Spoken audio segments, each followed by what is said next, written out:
palabra con la que empieza el libro. Entonces, se llama En el desierto porque te narra la historia del pueblo durante sus 40 años, 38 años de travesía en el desierto hasta entrar en la tierra prometida. Y es un libro que a lo mejor si alguna vez lo has leído o alguna vez has tenido tu Biblia y has empezado y dices, no hombre, esto me lo salto porque se llama números y no me gustan los números. No me gustan los números, es puro conteo. Sí, no hombre, y aquí Bienvenidos. me dice que fulanito, que tuvo su tanito y que 10,000 y que 100,000 y que 50,000. No quiero matemáticas, me chocan, me falto a otro libro, ¿no? Pero eso es parte de lo que nos perdemos cuando no entendemos el contexto ni lo que está queriendo decirnos. Cuando te pones a ver qué es En el desierto y tiene las historias más increíbles, el libro de números, dices, wow, ¿cómo es posible que antes no lo haya visto y me lo haya saltado tanto? ¿Y por qué números? Números se le puso al libro que estamos estudiando porque tiene varios censos, varios conteos que se hacen del pueblo. Y entonces, como tema general, dicen, pues es un censo de cuántas gentes, de cuántas cosas se hacían. Entonces le pusieron números. Pero en realidad la palabra, el nombre del libro es Bamidbar, que significa en el desierto. Y eso es bien significativo porque el desierto representa la vida. El tiempo que estás de paso en este lugar de prueba, difícil muchas veces, en este lugar donde a veces no encuentras agua, no encuentras alimento, es un lugar difícil, es un lugar de prueba y representado en la Biblia con un desierto, por el cual el pueblo de Dios tuvo que atravesar y pasar pruebas para ver si iban a ser fieles a Dios o no.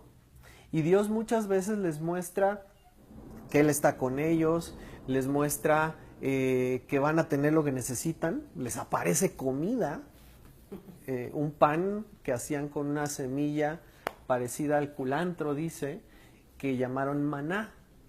Era un pan que les caía literalmente del cielo.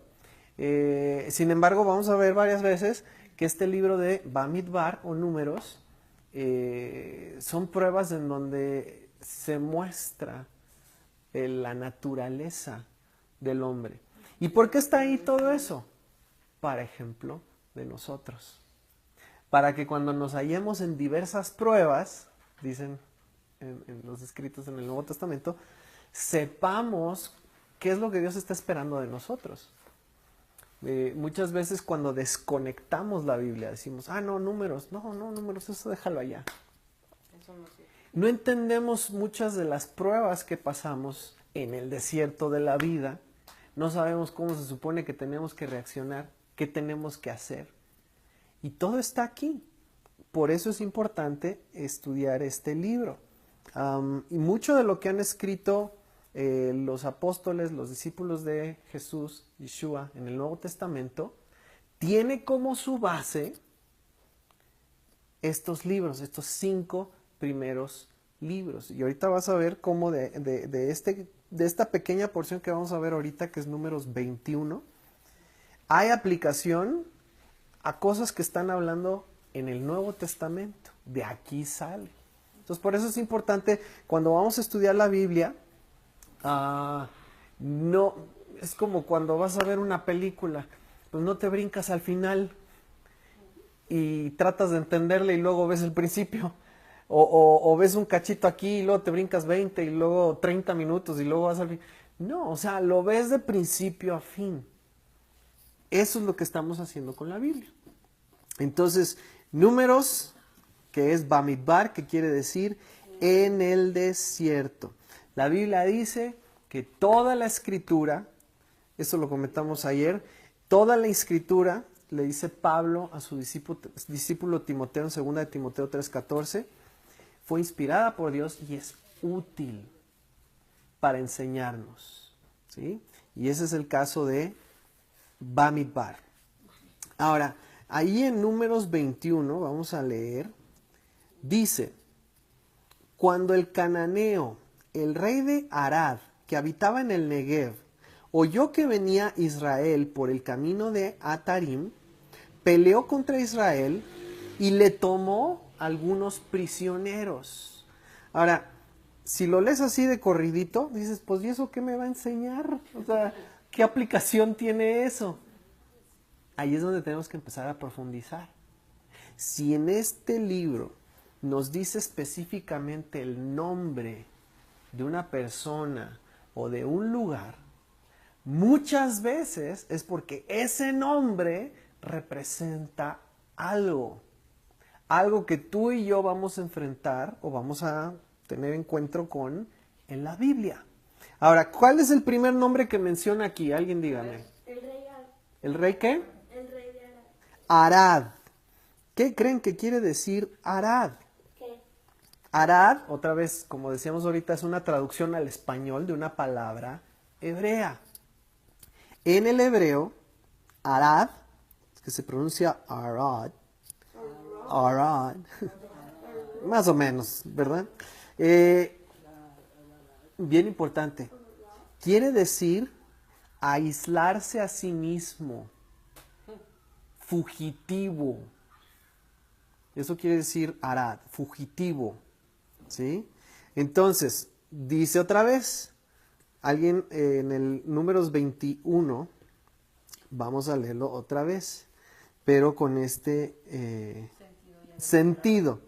Cuando el cananeo, el rey de fugitivo o el rey fugitivo, que habitaba en el Negev, oyó que venía Israel por el camino de Atarim, peleó contra Israel y le tomó algunos prisioneros. Un poquito más adelante te va a ir cayendo el 20, te lo voy a dejar ahí como en pausa, como en las películas. Más adelante vas a decir, por eso se llama el rey fugitivo. ¿Ok? Vamos a seguir. Pero hazte una notita mental, es importante. En el verso 2 dice que le tomó prisioneros, ¿ok? Este rey fugitivo tomó prisioneros del pueblo de Dios. Verso 2. Entonces Israel hizo este voto, o esta promesa, a Jehová. Si en efecto entregas este pueblo en mis manos, yo destruiré sus ciudades. Y Jehová escuchó la voz de Israel y le entregó al cananeo y los destruyó a ellos y a sus ciudades. Por eso recibió aquel lugar el nombre de Horma. Horma, lo vimos esta semana, significa separado para destrucción o consagrado para destrucción, algo que tú apartaste porque lo vas a desechar. Entonces, vamos atando cabos, ¿ok? Viene un rey fugitivo a atacar a Israel, toma algunos prisioneros, pero luego Israel va con Dios y le dice, si tú me ayudas a derrotar a este rey, vamos a ver que tú estás con nosotros. Van contra este rey, contra este pueblo, y los derrotan en un lugar que se llama separado para destrucción. Algunos que ya tienen la mente así más, ya están atando ahí cabos. Ahorita vamos, va a quedar bien claro. Nada más acuérdate, Horma significa separado para destrucción. ¿Ok? Y el otro es fugitivo. Ahora vamos al verso 4. Después partieron del monte Hor, que estaba en Horma, camino del Mar Rojo, para rodear la tierra de Edom. Eso lo mencionamos esta semana. Edom, ahorita te lo digo, espérame. Para rodear la tierra de Edom. Pero se desanimó el pueblo por el camino y comenzó a hablar contra Dios y contra Moisés. ¿Por qué nos hiciste subir de Egipto para que muramos en este desierto? Pues no hay pan ni agua y estamos cansados de este pan tan liviano. ¿Cuál pan liviano? El maná que Dios les había dado. Ahora, ¿cuándo? A ver quién me dice, ¿cuándo se desanimó el pueblo? Cuando estaban ¿qué? Rodeando. ¿Rodeando qué? La tierra de Edom. Edom. Esta semana lo vimos. Edom representa los deseos de tu carne, terrenales, los deseos de los ojos, la vanagloria de la vida, ¿sí? Edom es como, lo puedes ver después, pero Edom, Esaú, Adán, todos vienen de la misma palabra, de la misma raíz, que es rojizo como la tierra, y representan los deseos de nuestra carne, los deseos de tener cosas, los deseos de poseer cosas, los deseos de tomar todo lo que tú quieres, ¿sí? Eso es Edom. Entonces, vamos de nuevo. Derrotaron a un rey fugitivo que había tomado algunos prisioneros. Luego, eso fue en el lugar separado para destrucción. Siguen caminando. Le están dando la vuelta a la tierra de este rey que representa los deseos de la carne, de los ojos, el tener. Y cuando le están dando la vuelta, se desanimaron. ¿Y qué hicieron cuando se desanimaron? Se empezaron a quejar.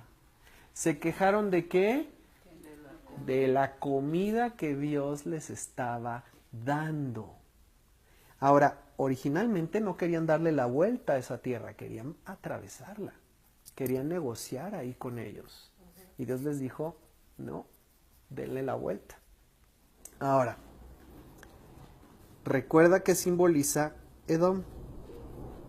Esto básicamente representa cuando Dios te dice, hay ciertas cosas en la vida que no son para ti, que no son buenas para ti. Sí, te van a llamar la atención de los ojos, sí las vas a querer, sí vas a querer tener o hacer esas cosas, pero no son buenas para ti, son los deseos de este mundo, no tienen nada que ver con lo eterno. No pases por ahí, sácales la vuelta. Eso ya se los había dicho Dios antes. Pero cuando lo están haciendo, se empiezan a quejar. Se desaniman. Es como si, bueno, sí te vamos a obedecer, pero nos vamos a quejar porque no queremos Exactamente. pasar por ahí. Están quejándose porque quieren pasar por ahí. Estamos, o sea, no, Queremos eso y tú nos estás diciendo que no y le vamos a sacar la vuelta, pero ¿por qué me das este pan? Lo que tú me estás dando no me gusta. Es que a mí no me gusta ir ahí. Es que a mí no me gusta comer esto. Es que a mí no me gusta hacer esto el sábado. Es que a mí no me gusta tener que estar así o así. Es cuando, mira, esto nos está llevando directamente, a ver, adivinen a dónde. Al principio de la Biblia. La misma historia. Es la misma historia que se repite y se repite y se repite hasta nuestros días. Adán y Eva en el huerto, cuando Dios les dice, tengan todo lo que necesitan, aquí está. Nada más esto no lo toquen. ¿Y qué pasó?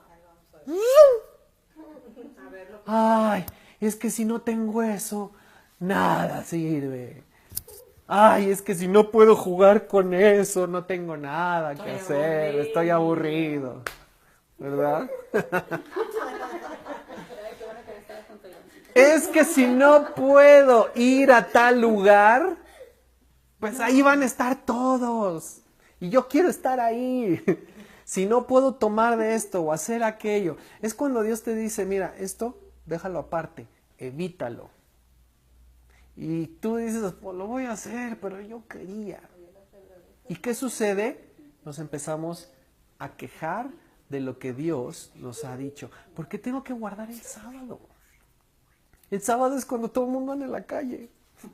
¿Por qué el viernes en la noche estamos todos juntos cenando? Yo quiero estar con mis amigos. ¿Sí? Yo quiero irme de pachanga. Digo, yo sé de dónde vengo.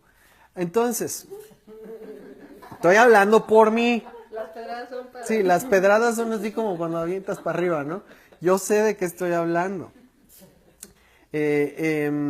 Entonces, eso es lo que estamos viendo aquí. Dios les permitió vencer a Arad y a esa tierra cuando Él les dijo, no se mezclen con ellos. no entren por ahí. Y entonces yo los voy a dejar que terminen, que acaben con todo eso. Ahora recuerda, esto es figura de algo más. Es una analogía de algo que estamos viviendo tú y yo. Entonces, ¿pero qué pasa? Les dice, no pasen para ahí y se empiezan a quejar. Nosotros lo hacemos. Primera de Timoteo 6, verso 6 dice, Primera de Timoteo 6, verso 6 dice, pero gran ganancia es la piedad acompañada de contentamiento. Una palabra muy importante que a mucha gente no le gusta. Pero gran ganancia es la piedad acompañada de contentamiento, porque nada hemos traído a este mundo y sin duda nada podremos sacar. Así que teniendo sustento y abrigo, estemos ya satisfechos. Pero hay algo dentro de nuestra naturaleza que aun cuando tenemos sustento y abrigo dicen, no, es que yo quiero como aquel, es que yo quiero aquello, es que yo quiero ir allá, es que yo quiero tener esto. Eso es de lo que estamos hablando. Dios les dio pan, Dios les dio agua, lo acabamos de ver hace unos capítulos. Pero ellos dicen, no, es que esto no nos gusta, ya estamos hartos. ¿Pero por qué llegaron a ese punto? Porque vieron lo que había en esa tierra y aunque no entraron, querían lo que estaba en esa tierra. ¿Y qué provocó eso? La queja.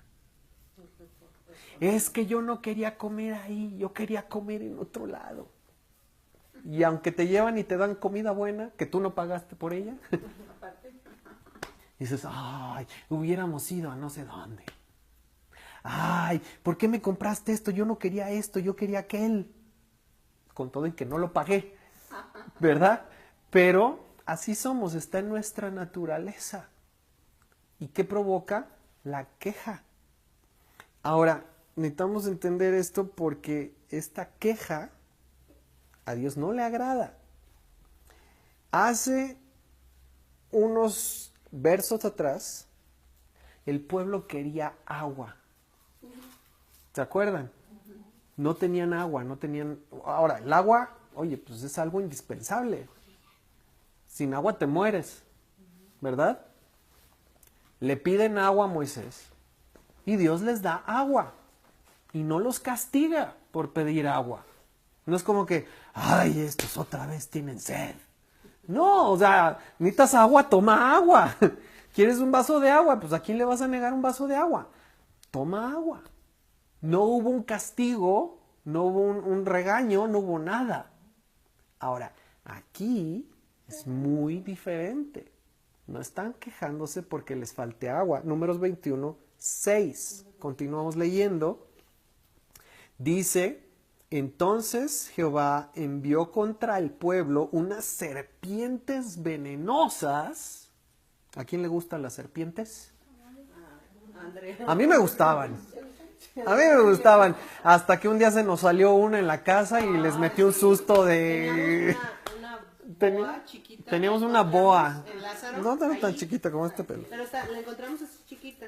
Creció. A la puerta de la iglesia. Ajá. Y él dijo, no, vamos a llevárnosla. Yo dije, consiguió un terrario, la cosa esa creció así. Ajá.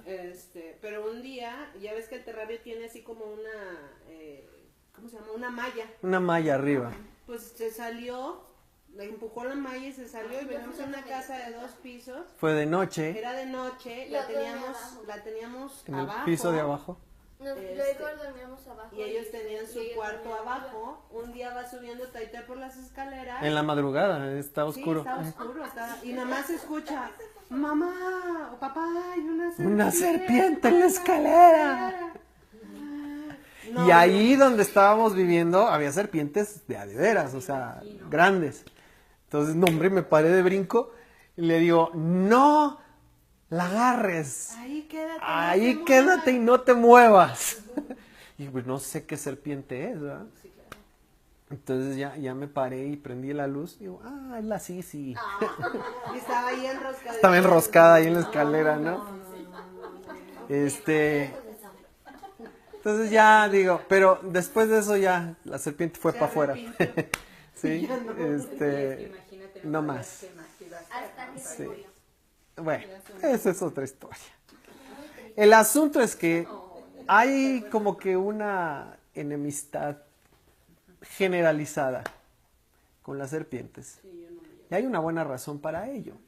Dios dijo desde el principio que como la serpiente fue el vehículo que Satanás usó para engañar a la mujer, iba a poner una enemistad ahí. Entonces, la mayoría de las mujeres si ven víboras y es como que, no les gusta.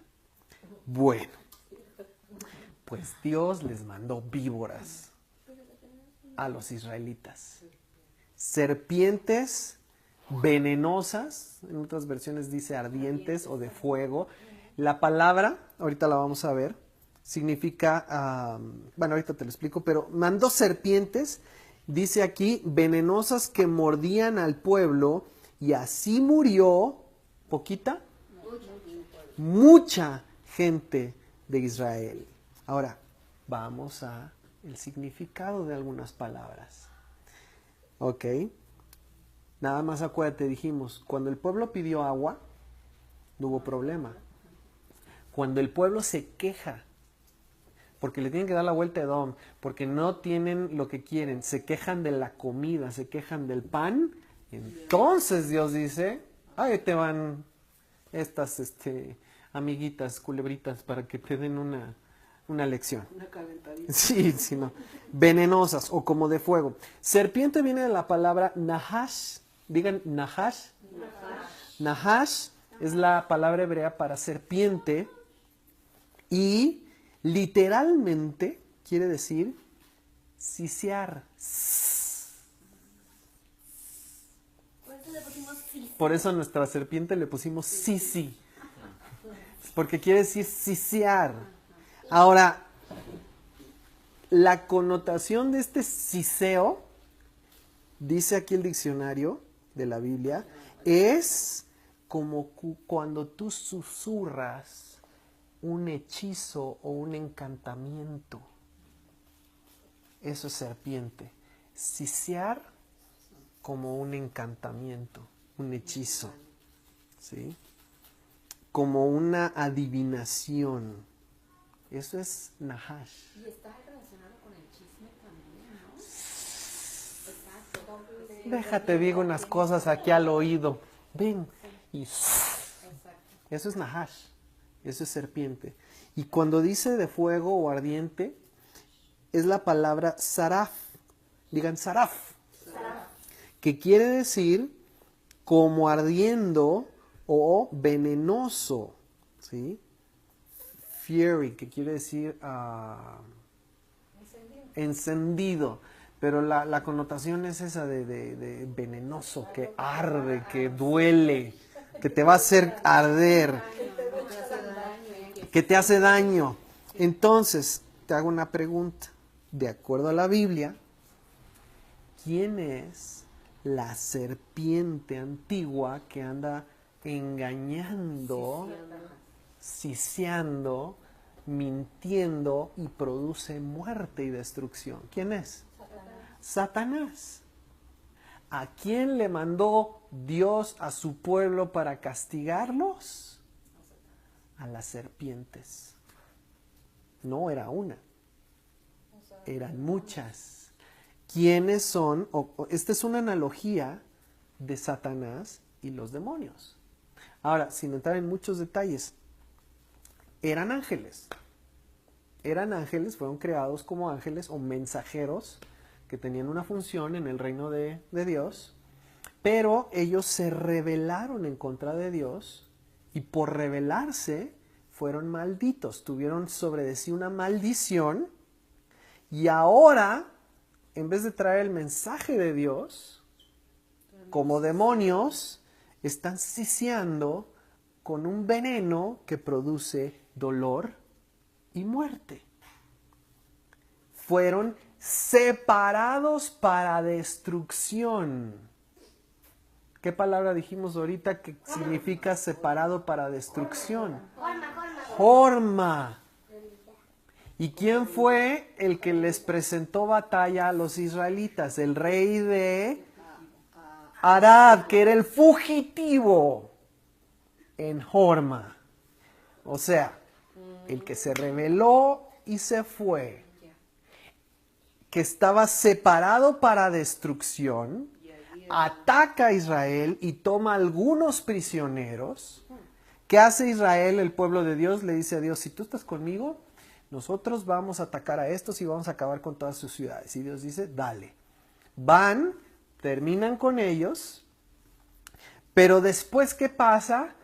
Empiezan a ver la tierra que tienen que rodear, lo difícil, el resistir el día a día, y responden con queja. Ya nos fuimos al huerto del Edén otra vez. El engañador te habla al oído, ¿y qué produce? ¿Por qué tú no comes de ese árbol? ¿Quién te dijo que te vas a morir? No es cierto. ¿Y qué hace el hombre? Toma lo que no debe de ser. Hace caso a ese siseo de la serpiente venenosa y que produce muerte por desobedecer la instrucción de Dios. Ahora, todo esto está en estos cuantos versos que acabamos de leer. Satanás y los demonios están sueltos entre el campamento para castigar a los hijos de Dios. ¿Por qué? Porque se quejaron.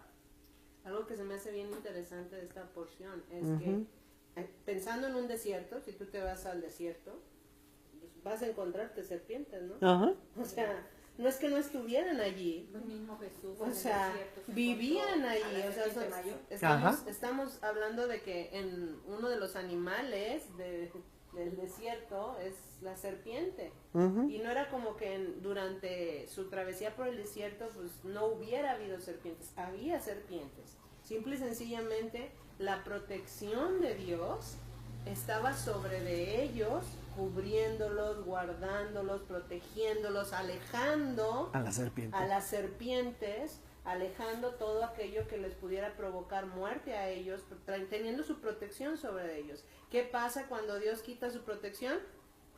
Todo lo que allí estaba, no era que no estuviera, todo lo que allí estaba, Ahora viene sobre de ellos. y eso tiene mucho que ver con, me imagino que lo vas a decir, ¿no? Con nuestra vida. O sea, cuando tú y yo vivimos bajo la protección de Dios, no es que las cosas o que el enemigo no esté presente, simple y sencillamente es que Dios viene y protege nuestra vida. Ujú. Pero cuando nosotros empezamos a hablar y utilizar y escuchar el engaño, entonces, ¿qué hace? La protección de Dios se levanta y ahí es donde nosotros no queremos ni estar ni ponernos, Ujú. porque va a venir destrucción. Así es. Nada más quiero dejar bien claro ese caminito que siguió el pueblo, porque es el caminito que seguimos Muchas cuando veces. fallamos. Vemos, codiciamos, nos quejamos o lo tomamos, y entonces eso hace que Dios se retire de nosotros, hace que el adversario pueda venir, hablarnos al oído, y cuando hacemos lo que nos dice, entonces como resultado viene la muerte, la separación de Dios. Ahora, ¿Dios quiso que eso sucediera?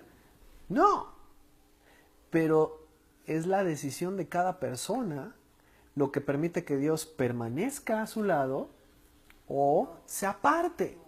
Hay una parte en Deuteronomio precisamente abajo de la oración que tenemos los sábados, los viernes en la Ajá. noche, que dice que él les permitió entrar o los llevó al desierto para probar el corazón. Para probar su corazón. Y esa a mí me habla mucho eso al respecto de que, bueno, si yo estoy en una circunstancia difícil, me Ujú. voy a acordar siempre que es una prueba para mi corazón Sí. de si voy a confiar en él o no. Ujú. Por lo cual también Pablo dice en los escritos de los apóstoles que nos hallemos en gozo Cuando nos vemos estamos en prueba, diversas porque- pruebas. porque eso ayuda a Ujú. nuestro carácter a desarrollarse y Así aparte a ver la es. gloria de Dios.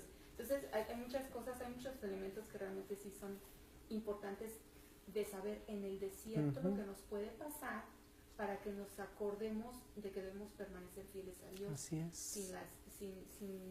Obviamente las pruebas son difíciles muchas veces, pero muchas nos veces instruyen mucho respecto de, sí.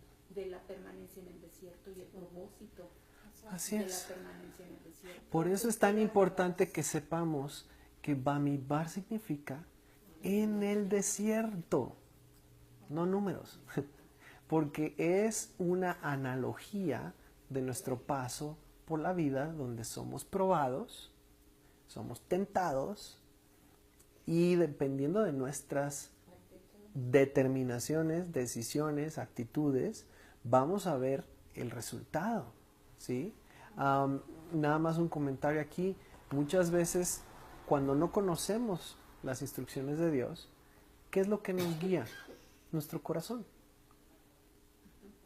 ¿Siento ganas de hacer algo? Lo hago. ¿Siento bonito cuando lo hago? Pues ha de ser bueno. Si no tengo ganas de hacer algo, no lo hago. O si estoy haciendo o hablando algo y siento así como que feo, digo, no, pues no ha de ser bueno. Y esa es nuestra guía, nuestro corazón, nuestras ideas, lo que hemos aprendido. Ahora, ¿cuál es el problema con eso? Que la Biblia dice que nuestro corazón es la cosa más engañosa que hay. Un día quieres algo y al día siguiente ya no. Un cumpleaños estás ahí, papá, quiero este regalo porque es lo que más me gusta. Y a los 5 días ya se te olvidó y ya quieres otra cosa. A veces pasa. No estamos hablando de ti. No. Es así en general el ejemplo, ¿no? Adultos también. O sea, un día estamos convencidos plenamente de algo y lo decimos, yo creo así. Y resulta que algo sucede en el camino que nos zarandea un poquito, nos abre los ojos y cambiamos de parecer. Si nuestro corazón es lo que dirige nuestras decisiones, nuestra vida, estamos en riesgo grave, grande, de caer en el error, de ser engañados por esa vocecita que te habla siseando a los oídos, y eso se va directamente a tu corazón. Y a veces no sabemos distinguir cuando es un siseo que viene de una serpiente y cuando es la voz de Dios. A veces no sabemos distinguir. Por eso es tan importante que sepamos qué es lo que está escrito, porque ahí no hay error. Entonces, yo no sé si ahorita ya se dieron cuenta que muchas veces hemos estado en ese caminito de ver, querer, desear. Oyes algo que te dice que eso es lo correcto, eso es lo que tú necesitas, eso es lo mejor.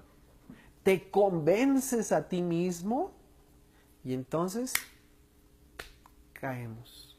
Y como resultado viene el dolor que produce la mordida de la serpiente o la destrucción. Entonces hay que tener cuidado con las serpientes. Ahora, ¿qué fue lo que atrajo a esas serpientes? La queja. La falta de contentamiento. ¿Qué es gratitud? Van pegados. De hecho, ese es un punto muy fuerte. Contentamiento y gratitud van de la mano. Cuando tú todos los días estás dándole gracias a Dios por todo lo que hay en tu vida, ¿sabes qué?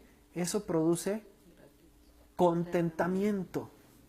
Ahora, no quiere decir que a lo mejor, no sé, no quieras estar mejor en tus relaciones.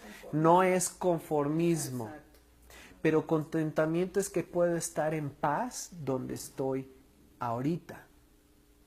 No necesito estar en ningún otro lugar, no necesito tener ninguna otra cosa o otra relación. Estoy agradecido y estoy en paz donde estoy en este momento. Eso es contentamiento, básicamente. Cuando no lo hay, viene la queja, viene la serpiente, te habla, te convence, te muerde y caíste. Ese es el caminito que hemos visto hasta ahorita. Mucho cuidado. Números 21:7. Supongamos que ya nos mordió. pues pasa. Digo, espero que a nadie le llegue a pasar. A mí sí me pasó una vez que me mordió la sisi. Lo bueno es que no tenía colmillos y no tenía veneno. Si no, ya no estaría aquí. Pero sí le salió sangre. Pues sí me sacó sangre. Duele. ¿Qué haces cuando ya te mordió esa serpiente? Cuando ya caíste, cuando ya te diste cuenta que fuiste engañado, que dejaste que entrara eso en tu corazón, que hablaste queja, ¿qué haces entonces? A veces se arrepiente uno, a veces no. Pues Vuelve la decisión. sí, siempre es tu decisión. Una decisión, unos se arrepienten y otros no. Números 21:7, el pueblo de Israel nos va a indicar, nos va a mostrar que sí debemos de hacer. Entonces el pueblo acudió a Moisés y le dijo: hemos pecado por haber hablado contra Jehová y contra ti. O sea, están reconociendo su error, su falla. Ruega a Jehová para que aleje de nosotros estas serpientes. Y Moisés oró por el pueblo. ¿Sí? ¿Y el Moisés no lo mordió? Moisés no lo mordió. Qué interesante, ¿no? Porque Moisés no se quejó. De hecho, no todo el pueblo murió. Y yo, en este contexto, casi podría decir que los que fueron mordidos son los que se quejaron. Y ellos fueron los que recibieron ese veneno y murieron. Pero finalmente el pueblo nos está mostrando qué es lo que debemos hacer cuando vienen a hablarnos al oído esas vocecitas que te dicen: ay, imagínate cómo te verías tú ahí. Imagínate cómo sería si tú fueras esa persona. Imagínate cómo sería si estuvieras en ese lugar o tuvieras esto o aquello. Te están hablando esas voces, te están moviendo las emociones y el corazón así como que: ay, sí, eso es lo que he deseado y he esperado toda mi vida. O sea, ya te movieron todo el corazón. Ya te mordieron. Ya te mordieron, exactamente. Y ese es el veneno. ¿Qué haces? Primero reconocer. Reconoce tu error. Reconoce tu falla, reconoce la queja. Pide perdón a Dios. Y entonces, fíjate qué impresionante, Dios les va a dar un medio por el cual pueden ser libres de esas serpientes venenosas. Y esto es padrísimo. Es una analogía increíble. Vamos al verso 8. Números 21, 8. Dice: Moisés oró por el pueblo y Jehová le respondió: hazte una serpiente ardiente o venenosa, igual que las otras, y ponla sobre una asta o sobre un mástil, un palo, sobre una asta, como si fuera una bandera. Cualquiera que sea mordido y la mire, vivirá. Aunque ya se vayan a morir. ¿Pero ese es el símbolo de los doctores? Exactamente. Hizo Moisés una serpiente de bronce. Bronce. Ya ves, no eres cobre, ni es latón. Es bronce. Eso, mami, cuando en los hospitales ponen un palo. Exactamente. Por eso el símbolo de la medicina, de los médicos, hasta el día de hoy, es una serpiente en un asta. ¿De dónde creen que viene? Números 21, 8. Hizo Moisés una serpiente de bronce y la puso sobre una asta. Y cuando alguna serpiente mordía a alguien, éste miraba la serpiente de bronce y vivía. Ahora, esto ya estamos terminando. Yo no sé si a ti te pasa como a mí. Yo alguna vez me preguntaba, pero si la serpiente era Satanás y eran las serpientes las que estaban mordiendo a la gente y están muriendo, entonces ¿por qué Dios le dice que tome eso mismo que les está causando este mal y lo ponga en un palo y que el que lo vea va a vivir. Y por mucho tiempo no le entendía porque lo leía nada más por encima. Lo leía de una forma aislada, no en el contexto de toda la Biblia. Qué increíble analogía hay en esta serpiente de bronce puesta sobre una asta, sobre un palo, ¿sí? La serpiente de bronce, ¿a quién creen que representa? Chan, chan, chan, chan. Vamos a ver. No se pierda el segundo. Sí, la próxima semana. No, no es cierto. Vamos a ver a quién representa esa serpiente de bronce. En Juan 3:14. Juan 3:14. Y aquí nada más quiero recordarte. Fíjate cómo todo lo que Dios habló a través de Moisés señala a el Cristo, el Mesías, el ungido de Dios. Dice Juan 3:14. Y como Moisés levantó la serpiente en el desierto, así es necesario que el Hijo del Hombre, o sea, Yeshua, Jesús, sea levantado para que todo aquel que en él cree no se pierda, sino que tenga vida eterna. Y aquí le da como un cierre con broche de oro a toda esta analogía. ¿Por qué? Porque Yeshua es el que viene a cancelar el efecto de la mordedura de la serpiente antigua, que es Satanás. Ahora, todavía queda el asunto de, bueno, pero ¿por qué serpiente? Ahí te va. El bronce, porque era serpiente de bronce, representa el juicio de Dios. Cielos de bronce son los cielos duros, cerrados, donde no puedes entrar. Bronce representa el juicio, ¿ok? Y la serpiente, ya dijimos, representa a aquel que fue maldito por sus rebeliones. Ahora, ¿qué fue lo que hizo Yeshua o Jesús por nosotros? Él cargó con nuestros pecados, la paga por nuestras rebeliones fue sobre de Él, y en un momento Él cargó con el pecado del mundo, se volvió maldición y fue levantado sobre un madero. ¿Para qué?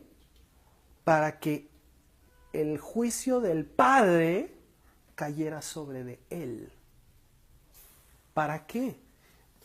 Para que todos, en todo tiempo, en todo lugar, hasta nuestros días, todo aquel que ponga su mirada en Él, que fue maldito por nosotros, en el madero, porque la Biblia dice maldito todo el que es colgado en un madero, para que todo el que ponga su mirada en Él, su fe, su esperanza, entonces sea sanado y tenga vida. Todo esto está ahí, ejemplificado en esas situaciones que vivió el pueblo de Israel, en Números. Yeshua es el que se hizo maldición por nosotros, recibió el juicio de Dios sobre de sí, fue levantado en un madero para que todo aquel que en él cree no se pierda, mas tenga vida eterna. Y con eso concluimos este capítulo, bueno, esta porción, no el capítulo. Si tú y yo en algún momento hemos escuchado esas voces, hemos codiciado, no hemos sido agradecidos, no hemos estado con contentamiento, nos hemos quejado o hemos tomado lo que no es nuestro, hemos hablado en contra de Dios y estamos ahora escuchando y recibiendo el castigo por escuchar esas voces. Lo que tenemos que hacer es reconocer nuestro pecado, pedir perdón, arrepentirnos, y eso se va a ver en nuestra manera de actuar, no nada más en nuestras palabras. Hija, el arrepentimiento y la fe es algo que se ve en nuestra forma de actuar, no es nada más algo que hablas o dices. Es la manera en que vives. Ahí se ve tu arrepentimiento y tu fe. Y entonces, puestos los ojos en Jesús, Yeshua, el autor y consumador de nuestra fe, entonces... ¿Y Yeshua no representa la serpiente de bronce? Sí, porque Él se hizo maldición y recibió el juicio de Dios. Por eso es la serpiente de bronce en un asta. Él representa sanidad. Entonces, quiero pedirles que cierren sus ojos, por favor, por un momento.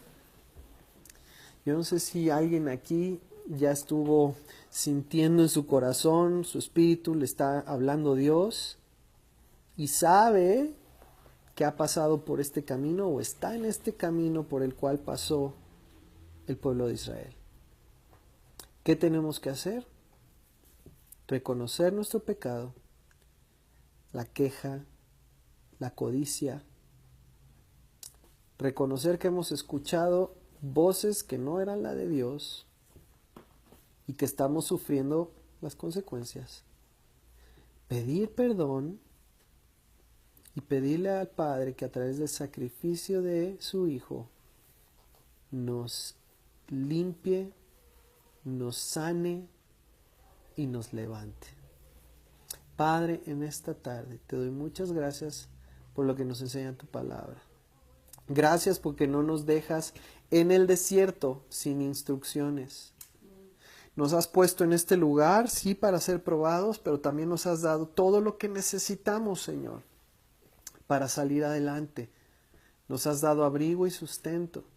Nos has dado tu palabra, tus instrucciones para saber cómo resistir a la serpiente, cómo ser libres, cómo poder vivir sanos, cómo tener contentamiento.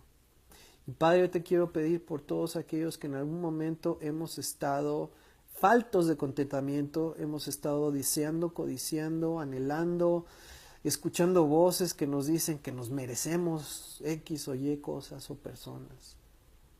Quiero pedirte perdón. Y quiero pedirte, Señor, que tengas misericordia de todos aquellos que están arrepentidos y reconocen su pecado. Que tú nos perdones, que tú nos limpies. Y que, Señor, esto pueda verse en nuestra manera de vivir. Que podamos poner nuestros ojos en Yeshua, cuando fue levantado en el madero, y cómo a través de su sacrificio nosotros morimos a nosotros mismos, pero también resucitamos, fuimos levantados juntamente con Él, pero para vivir para ti ahora. Ayúdanos, Señor, a vivir de esta manera y permanecer, Señor, en nuestra salvación. Gracias, Señor, por el sacrificio de Yeshua, y gracias porque a cada uno tú le estás hablando y mostrando dónde está y qué es lo que debe de hacer. Gracias, Señor, por esta tarde de Shabbat. En el nombre de Jesús, de Yeshua. Amén.